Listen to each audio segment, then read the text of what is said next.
Where was this?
Ugh.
Hi.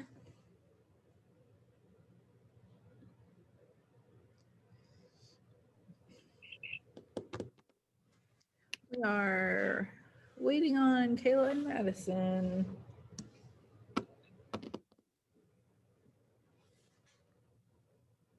do it.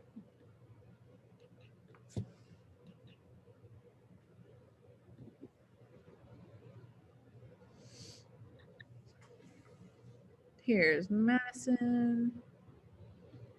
Has Kayla been in classes today?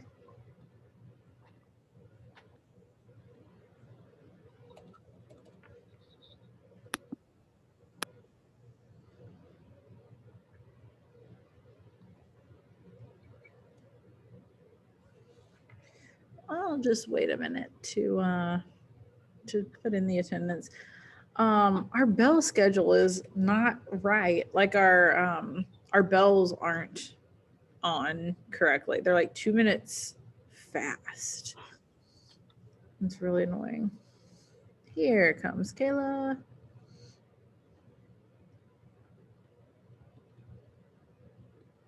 Virtually present, everyone. Okay, folks, today is our last weekly text that we have to look at, and it is in direct reaction to last week's, or maybe not direct reaction, but it's about the exact same topic. So I have posted it on whatever we use. And the way that I have it formatted, I found it on a news site, but whichever, like Washington Post or whatever it is, was consistently like trying to tell me to turn off my ads and that I only had so many free and would have to pay. So what I did was save the page as a PDF. So it looks a little bit funny, but we should be able to read it pretty clearly. I'm going to share my screen with you. And this is not very long. I don't think that I will keep you guys for a whole long time today because we're going to talk about it tomorrow. Yeah, go ahead. Okay. So you're screen sharing what you're reading? Yes. Okay, because I'm trying to get into my Trident thing and it says additional information and I have to re-enter my password. Oh, okay. Well, don't worry about it then. Okay. I will remind you guys that the posts for last week's, also about shooters, and this week's are due on Friday. Friday is also an e-learning day. So we won't actually meet because on e-learning days, we're supposed to post asynchronous things, which means we just post and you do. You said Thursday? Friday. Friday, okay. Yeah. We're going to have like one a month that's like e-learning. So you won't actually like meet through Zoom, but I'll email you probably Thursday night because I just like to do that with all of my classes because inevitably somebody is going to try to join the Zoom no matter how many times I tell them the day before we don't have Zoom. So I'll probably email everybody just as a reminder, but all you'll have to worry about is turning in the Charon and McGuff, both strange last names. I also have been catching up on grading. I've gotten a lot done today. You've probably noticed over the last couple of days your grade changing because of the quizzes and the last post. But the only thing I have left to grade for you guys is your essay, which yes, I'm quite late in grading that, but it takes a lot longer to grade, which is why I've put it off. But that should be done Wednesday at the latest because I'm pretty much caught up. I have like an essay, 2 more essays in 2 other classes, so I just have 3 more kinds of essays to read. That's it. Let's read this. Anybody want to read it?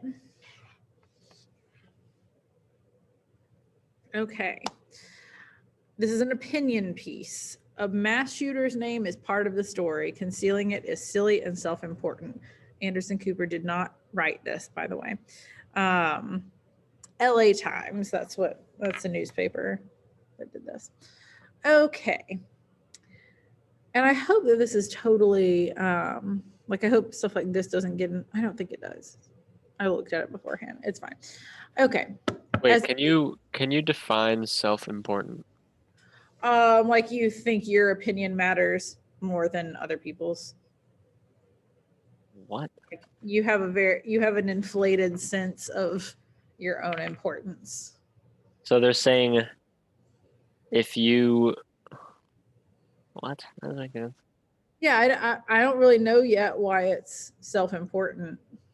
Okay, that's weird. I guess we'll see. As anyone who's taken a high school journalism class knows, one of the 5 W's that reporters should be careful to include in the first paragraph of a news story is who. That's true. I took several like communications and journalism classes in college, and like when you're writing for a newspaper, in the first paragraph, you are supposed to mention who, what, when, where, why. But CNN's Anderson Cooper won't tell his viewers the name of the man who shot up a church in Sutherland Springs, Texas on Sunday, killing 26 people. His name was Devin Kelley, as readers of the Los Angeles Times know. Kelley's name appeared in the first paragraph of this chilling profile by Jenny Jarvie. If you were watching CNN on Monday night, you would have heard Cooper say this. A short time ago, authorities spoke to reporters. They did not say the killer's name, nor will we. And later on, we don't say the killer's name. However, we do want to dig deeper into his military background. This studied refusal to name names is exasperating on several levels. First, it's a betrayal of a journalist's obligation to share relevant facts with his readers or viewers. Second, it reeks of self-importance. The assumption seems to be that the refusal of a TV news celebrity to dignify a mass murder by saying his name is an especially damning condemnation. I guess that's the part about being self-important, but I'm not sure that that's the best word to use for that.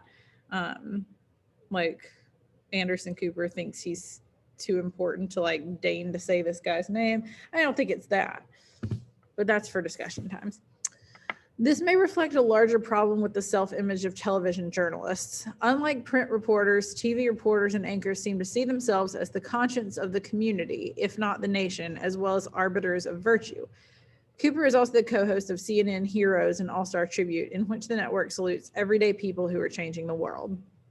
After Omar Mateen killed 49 people at the Pulse nightclub in Orlando last year, Cooper read the names of the victims on the air, adding, "We think it is important you hear their names." But then he explained, "There's one name you will not hear in the broadcast, one picture of a person you won't see. We will not say the gunman's name or show his photograph. It has been shown far too much already." No one can object to Cooper putting a higher moral valuation on the victims in Orlando than on the killer, but his refusal to say Mateen's name wasn't the decision of a reporter. Reporters don't withhold information in order to editorialize. Interestingly, Mateen was named in this report on CNN's website. Granted, there's another argument offered for anonymizing mass murderers, that naming them contributes to their glorification and makes them objects of fascination for potential copycats. That's exactly what the last one said. I'm skeptical, especially if the killer's actions are receiving copious news coverage otherwise. There is some academic literature suggesting a causal connection between publicity about school shootings and other sensational multiple murders and copycat incidents. For example, a 2014 study by researchers at Arizona State University and Northeastern Illinois University found significant evidence that mass killings involving firearms are incented by similar events in the immediate past. But the study didn't focus on the issue of reporting that named a killer versus reporting that referred to him as the killer, but otherwise publicized his crimes. That suggests that any serious attempt to cut down on copycat acts of violence would require much more extreme limits on news coverage than not repeating a killer's name. In this 2012 article, Zeynep Tufekci suggests not only suppressing the names of mass killers for weeks, but also refraining from profiling them or interviewing survivors and loved ones. It's neither likable nor desirable that news organizations, including CNN, will dramatically scale back their coverage of mass murders or the political debates they engender. Given that, refusing to name killers who are at the center of your news coverage seems like moral preening. I don't know why I got all of this on this thing, but that's the end of the article. So definitely a very different take than last week. Yeah, and it's, in my opinion, it's unfortunately more compelling. Yeah, I kind of agree with you there. It's got more stuff to back it up. Yeah, and it just uses better language. I don't know. Yeah, I mean, I remember the other one being like, it might not work, but why not try? Yeah, And that was like yeah. kind of a turn off. But this, I don't know that I really agree with this person. Um, Right. and I don't necessarily think that it's like self-important or an example of moral preening if a reporter chooses not to. And I feel like he's kind of down on Anderson Cooper because he's, what's the thing that he said about like he wasn't being a reporter by doing that? Oh yeah, like it's part of the duty as a reporter or something. Yeah, his refusal to say Mateen's name wasn't the decision of a reporter. Reporters don't withhold information in order to get it to a and like, Jeez, yikes. I feel like we can all agree that Anderson Cooper is a reporter. It's his job. Like, Yeah. do you think he did the best job of reporting? Clearly not. But I feel like this guy's kind of taking some moral high ground Yeah, for by sure. accusing Anderson Cooper of doing that. And if anything, the fact that the name wasn't included, like the quote he used basically says like since the shoot authorities aren't using it, neither am I, because that Yeah. that makes sense, you know?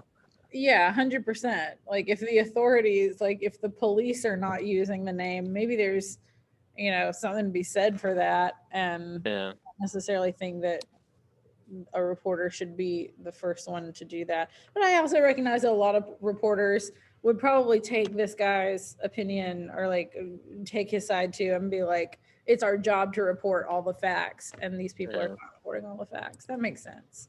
Yeah. Okay, well, we'll go into it more in depth tomorrow, but any other like main things anybody wanted to touch on with this?